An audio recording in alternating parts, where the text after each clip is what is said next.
Welcome everyone. In today's episode of Precinct Planning and Informal Traders, we have a special guest from the Department of Economic Development in the city of Johannesburg.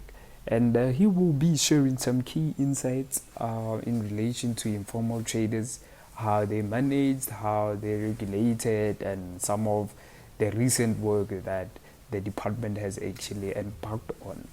I hope you enjoyed this key information presented by our very special guest, and thank you. So, sir, for all those that don't know you, please tell us more about yourself, what you do, and what are some of the things that you're responsible to in the Department of Economic Development. My name is Herold Mbowana from City of Johannesburg, Department of Economic Development. I'm working under the directorate called Sustainable Employment Facilitation. I'm a deputy director for informal trading, so I'm responsible for the coordination, implementation, and the facilitation of the informal trading policy across the city of Johannesburg. Oh, thank you, sir.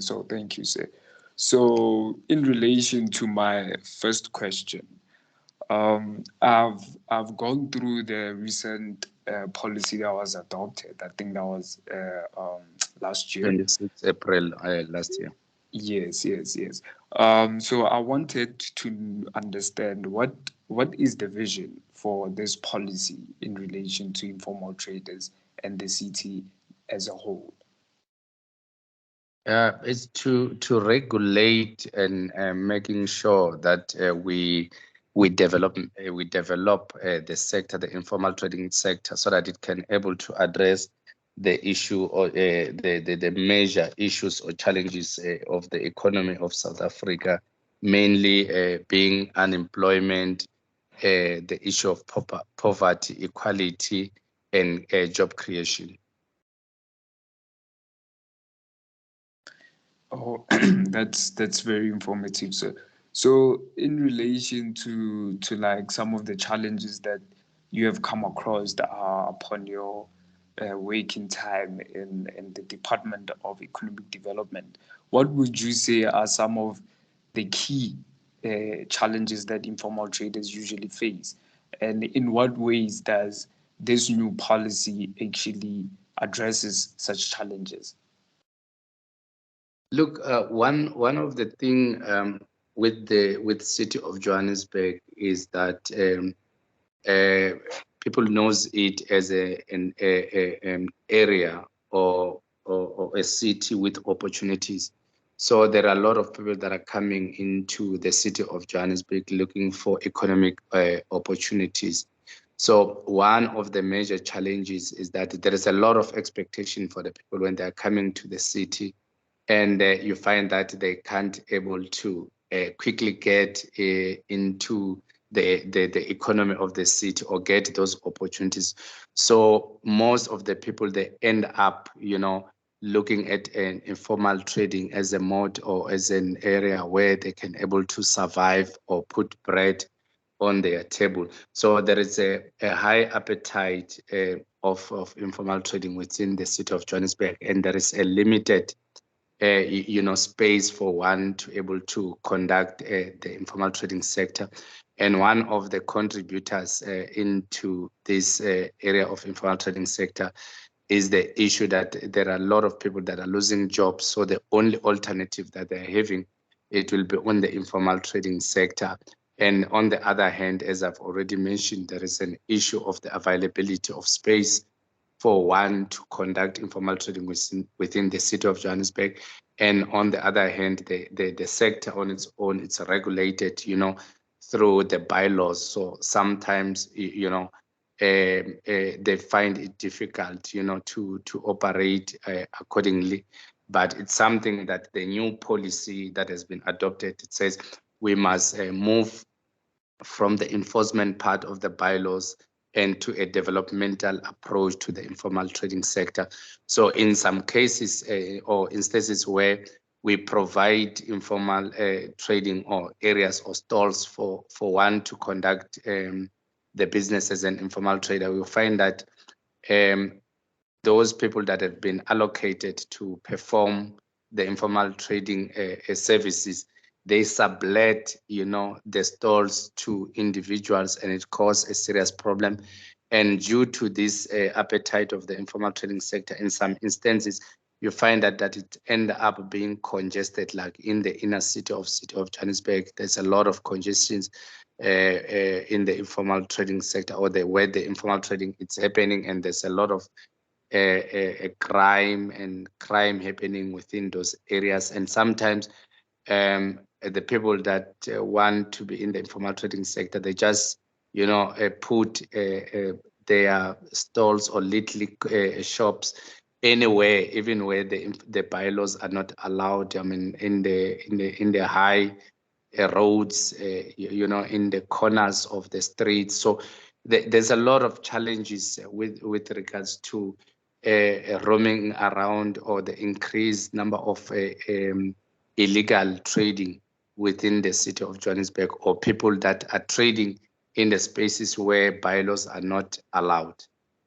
So yeah, those are one of the main challenges: subletting, congestion, crime within the sector, high number of people looking for economic opportunities, and they tend to look at the informal trading as the mode of survival.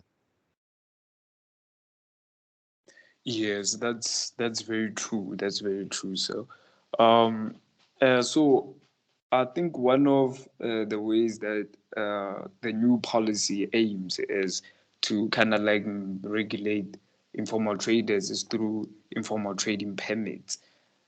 So I want to understand how do traders acquire permits, and what are the processes involved for one trader to actually acquire permits, and how can these trading permits actually assist in areas whereby there's when I talk about this, what comes to mind is an incident that once happened. I think that was last year in Jawulani precinct, whereby there were like an operation. I think that was Operation Dudula, where they were like, okay, informal traders are taking South African jobs. So I'm thinking, in what ways can like trading permits actually reduce these conflicts that may arise in terms of who is allowed to trade, who is not allowed to trade.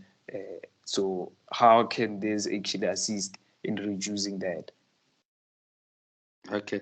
I think firstly I need to put a disclaimer to say, since around 2013, the city of Johannesburg has not been able to issue trading permits to the traders across the city of Johannesburg due to some certain reasons. Being one of those reasons was that the old permit, or the smart permits that were issued previously, a lot of people, they were doing fraudulent permits, and then it ended up being a serious problem for the city, because nearly each and everyone was having a permit, and they were not acquiring those permits through proper processes. And the city took a decision to develop a new system that cannot be easily manipulated, or people able to produce fraudulent documents or permits across the city.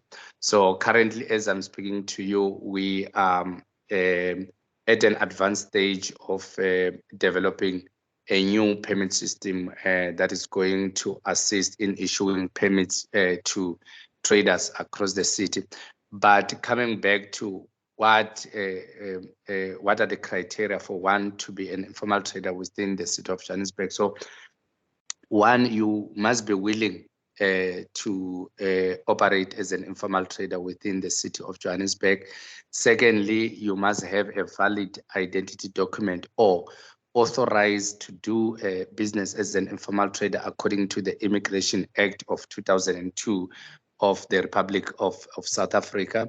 And there must be a space available, or stalls or trading area available for you to apply for. So in other words, what I'm trying to explain here is that we do, as a city of Johannesburg, provide area or declared areas or demarcate areas as a trading areas, and we provide space or stalls in those areas for one to trade. So if you want to apply, because it's a regulated industry, you need to apply for a stall where the stall is available, and then you must meet the requirements that you must have a valid identity document. You must be over the age of 18 years for you to able to do that.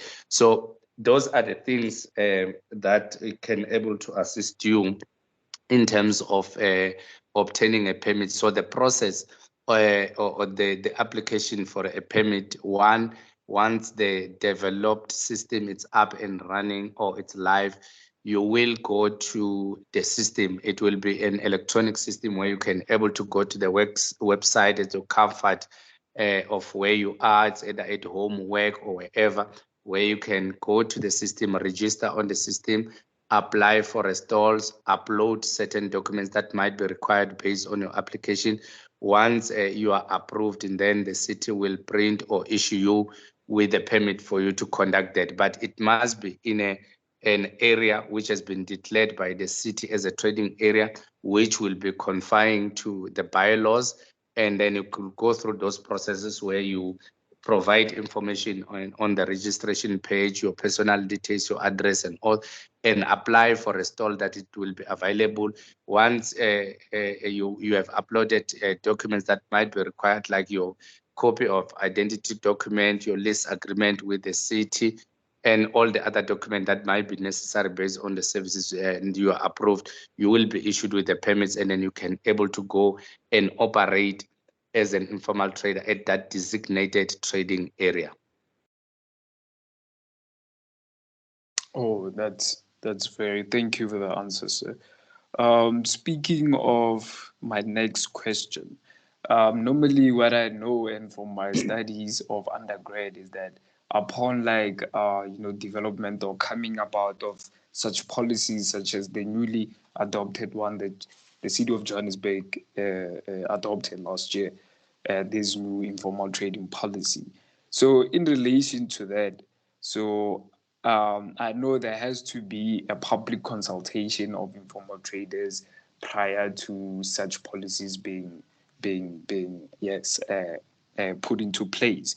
So, what were some of the challenges that the DED department actually faced in regards to public participation of informal traders? To be honest with you, we didn't encounter problems in terms of public participation, because there were consultations that were done mainly with our the main stakeholders, which are the informal traders, with different associations and organizations that are representing the informal traders and the informal traders themselves.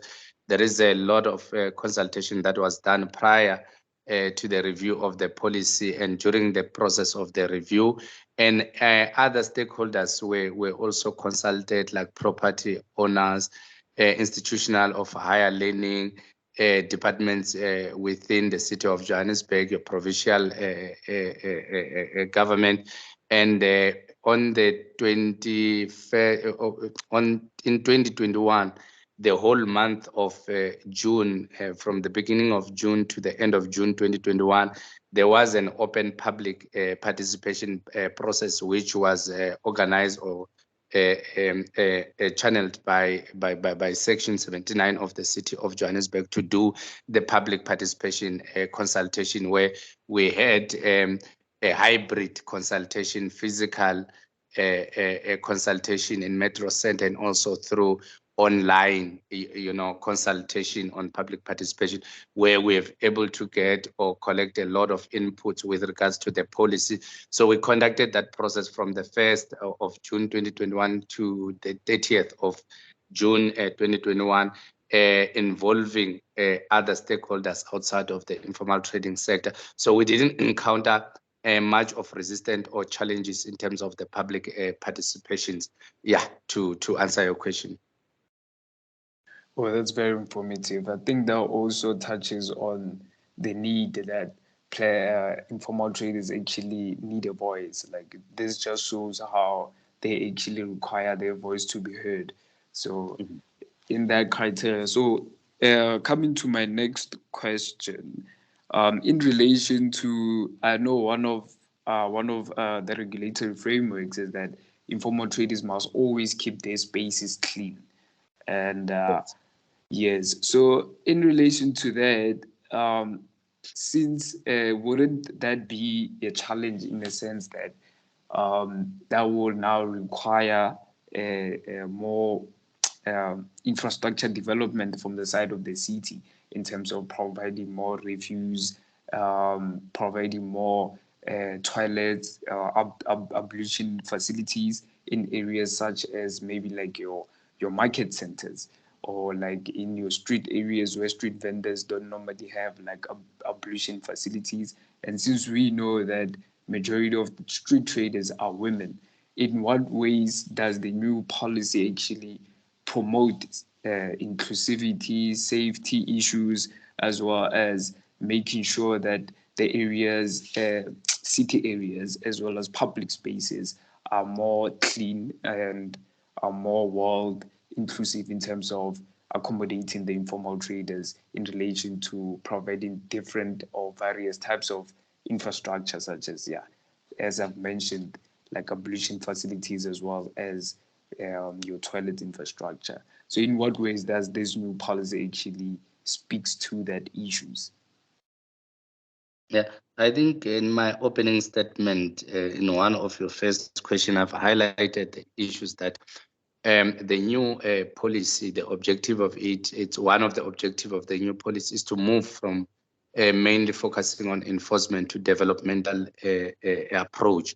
So that development approach involves those kind of issues that we have raised to make sure that we provide infrastructure that are going to support the sector, like the likes of provision of clean running water where trading is happening, ablution facilities, and other infrastructure that are going to assist in terms of waste management or waste disposal.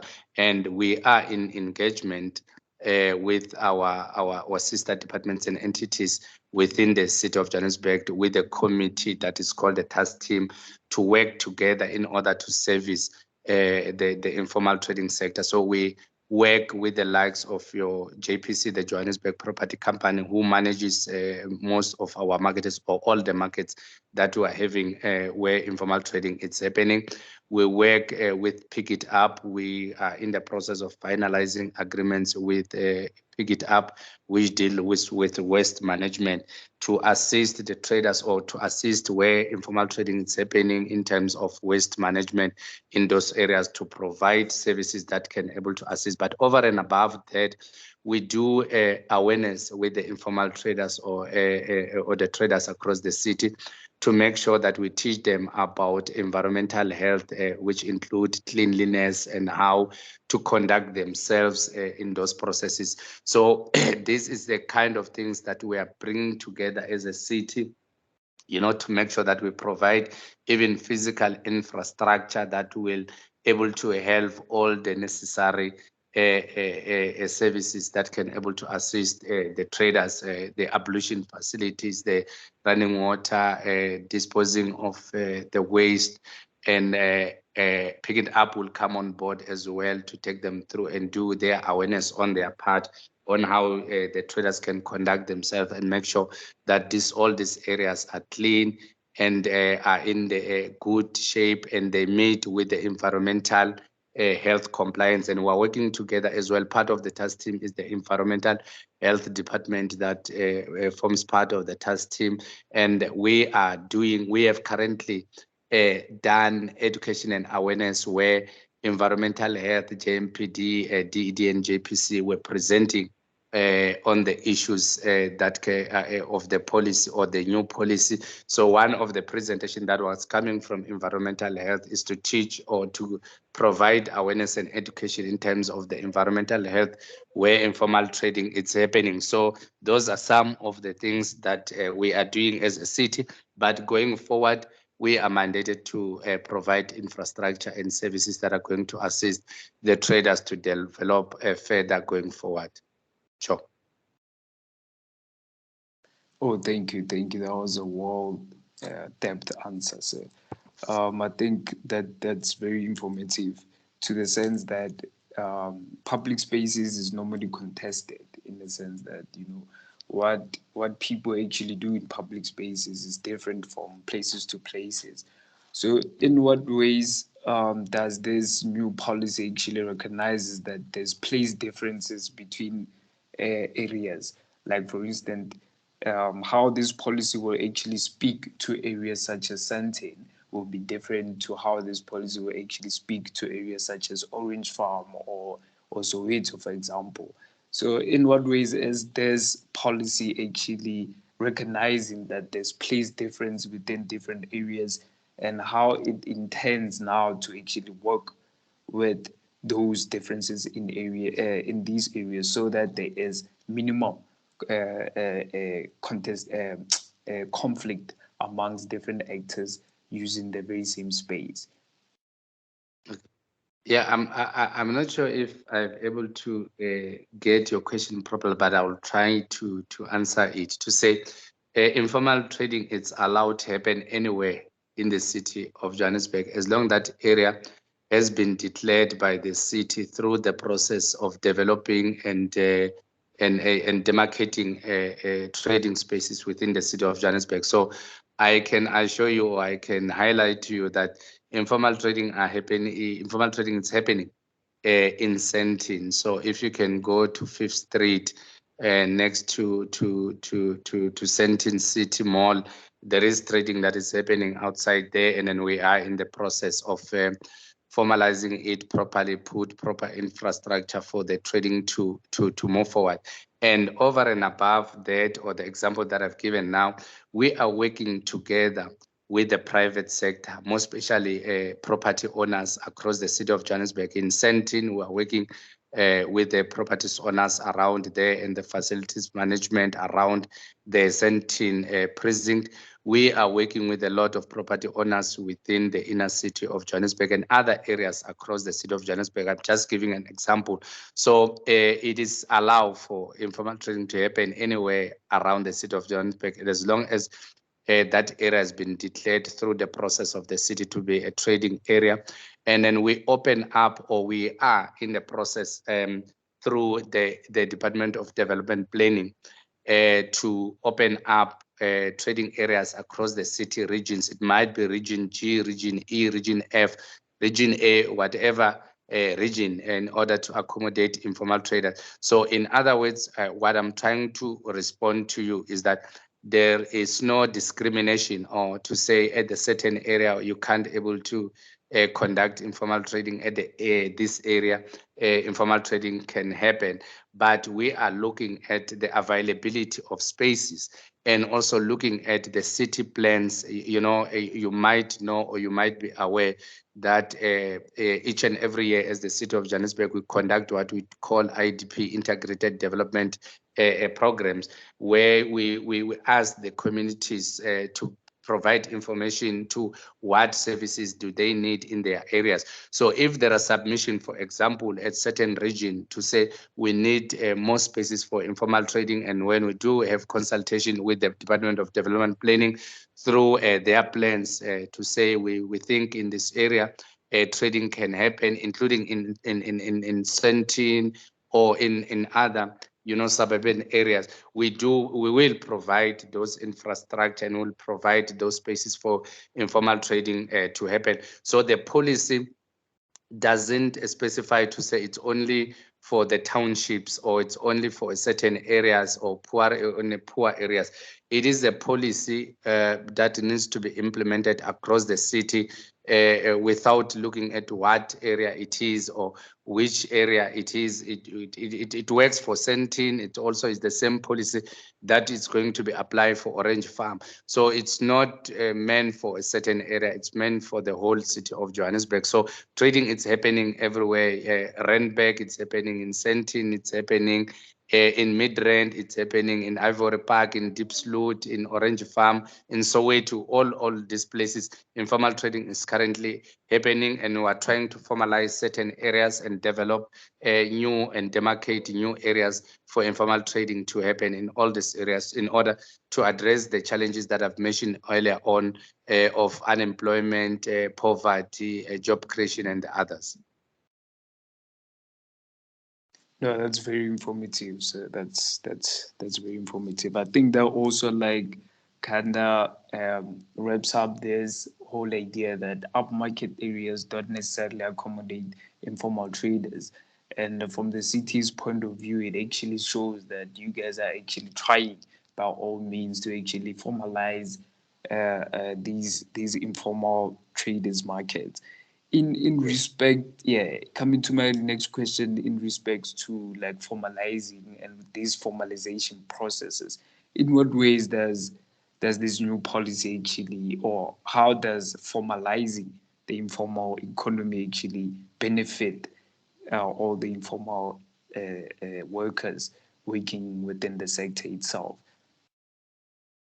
I think one of the things that I've mentioned now that the Department of Development Planning has been mandated to demarcate and develop new areas of trading where we can able to, or the city can able to provide infrastructure in those areas, as I've mentioned earlier on that we need to provide services like your stalls, like your actual stalls, or areas where one can able to trade formally so or legally so where can able to conform with the bylaw. So we provide spaces for whoever want to be an informal trader to able to operate in those areas over and above providing the spaces. It's the services that I've mentioned earlier on, or we are envisaging to provide, like your abolition facilities, clean running water in those areas, a facility to collect, waste that will be generated through that informal trading sector, and make sure that when we develop these areas, we are looking in one of the major things that we're looking for, if that area is got foot traffic, where it can able to make a business sense, for the informal traders, for them to able to generate or to make profit out of those areas. If there's a lot of foot traffic, you are able to get more customers that are going to support your businesses, and it will eliminate, once with formal and all those things, will eliminate the issues of enforcement. So if you are in a proper structure, you have been issued with a permit, and in the area that you are in, it's got a lot of economic activities, you can able to operate there, lawfully and formally so, and then you can able to generate a profit out of that. Through those processes, you can able to put bread in the table, you can able to support your family and yourself. So those are the one of the things that we want, like one of the objectives, is to able to make sure that there is a livelihood for individuals or the citizens in the city of Johannesburg, more especially in the issues of unemployment, poverty, and job creation and inequality. So we're trying to create an opportunity for those people that are unemployed and the poorest of the poor to able to earn a living through this informal trading sector within the city of Johannesburg. And we are aware that the informal trading sector contributes a lot in the economy, of each and every country or an area. So for the city of Johannesburg, it contributes a lot in the economy of the city, and it creates a lot of job opportunities, and it's got positive spillovers, within the economy. So for example, one, if it's trading in fruit and veg, they go and buy at Joburg market those fruit and veggies, and they sell, in townships to the poorest of the poor, and the corners of the city where one can able to access food nearby at the cheaper prices. Meanwhile, on the other hand, they support job market, jobs are created through those processes. So there is a lot of spillovers in terms of economic activities that has been created by the informal trading sector, and the contribution that it's having, towards the growth of the economy of the city of Johannesburg. So for us, this sector is very much important, and I'm so passionate. I think maybe you can hear, through my explanation through Yes, this. yes. Yeah, so but there's a lot of work that we still need to be done, to be honest with you. So to take you through the highlights of some of the things that we are going to do in implementing of this policy going forward, and it's one of the questions that you ask in terms of the voice of the informal trader, is that we need to establish 3 committees. One of the committee is what is called Informal Trading Task Team, which is the departments